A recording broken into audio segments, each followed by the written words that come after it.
L-ewwel qari. Qari mill-ktieb tal-Erf. Jien tlabt u qlajt l-għaqal.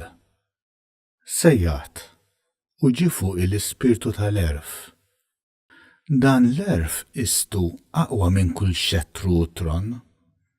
U ntbaħt li l-għana mhu xejn ħdeħ.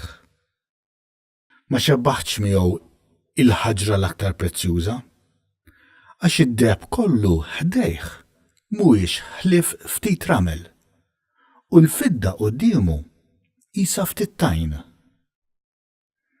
Aktar mis-saħħa u żbuħija ħabbejtu u għaġobni aktar mid-dawl għax id-dija tiegħu ma tgħib qatt.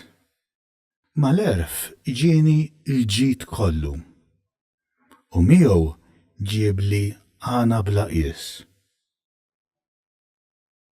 Il-kelma tal-Mulej.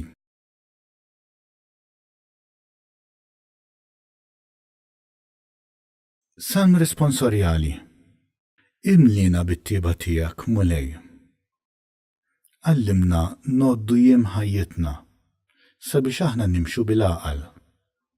Dur lejna, Mulej, kemm saddum. Ħenna l-qaddejja tiegħek.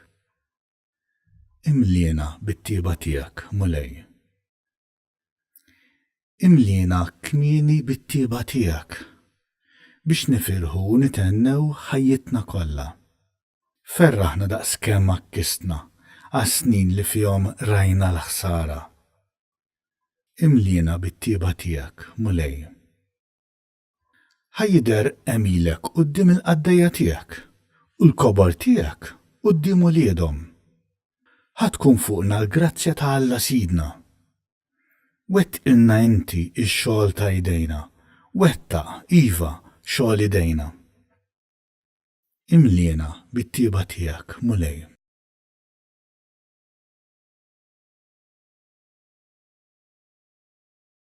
It-tieni qari. Qari mill-ittra lil-Lut. Ħuti. Il-kelma ta' Alla hi ħajja u qawwija, taqta' aktar minn xabla b'żewġ tixfar, hija tinfet sa tifret minn xulxin ir-ruħ u l-ispirtu u l-ġogi u l-mudullun u tarbel il-ħsibijiet u l-femiet tal-qalb. Xejn ma hemm fil-ħolqien li hu moħbi għalih, imma kollox hu miftuħ għal għajnejn Alla li lilu rridu nagħtu kont. Il-kelma tal-Mulej.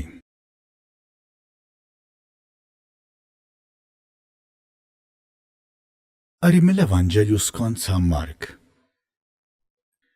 F'dak iż-żmien Ġesu kien se jaqbad it-triq lejn Ġerusalemm meta mar fuqu wieħed jaġġel niżel għall-rkub tgħih qudiemu u qallu: Mallem tajjeb, x'għandi nagħmel biex nikseb il-ħajja ta' dejjem? Qallu Ġesu: Għaliex qiegħed issejjaħ li tajjeb? Ħadd mhu tajjeb ħalli falla biss. Inti l-kwandamenti tafhom: la toqtolx, la tiżnix, la tisraqx, la tixitx fil-falz, la tiħux bil-qerq dak li hu ta' ħaddieħor, weġġaħ lil missiera kull ommok. U dak wieġbu qallu: Mallem, jiena dan kollu ili nħarsu minn żożiti. Imbagħad Ġesu xeħed fuqu ħarsa ta' mħabba u qallu: ħaġa waħda tonqsok. Mur bih li għandek, għatih lill-foqra u jkollok teżor fis-sema. Imbagħad ejja u imxi warajja.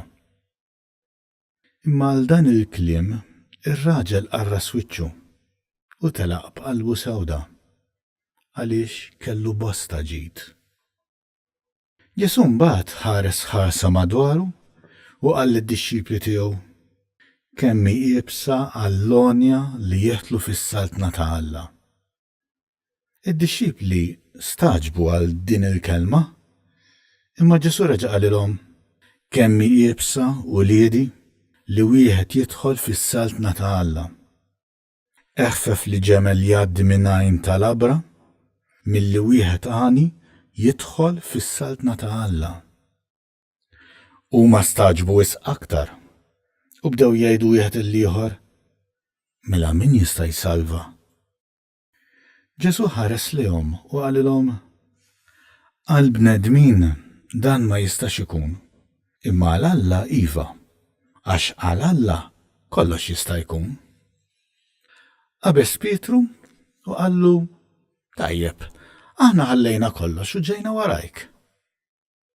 Qallu Ġesu, tassew ngħidilkom li fost dawk kollha li minħabba fija u l-Evanġelju jħallu lil darhom jew lil ħuthom jew lil ommhom jew lil missierhom jew lil uliedhom jew l-għalieq tagħhom.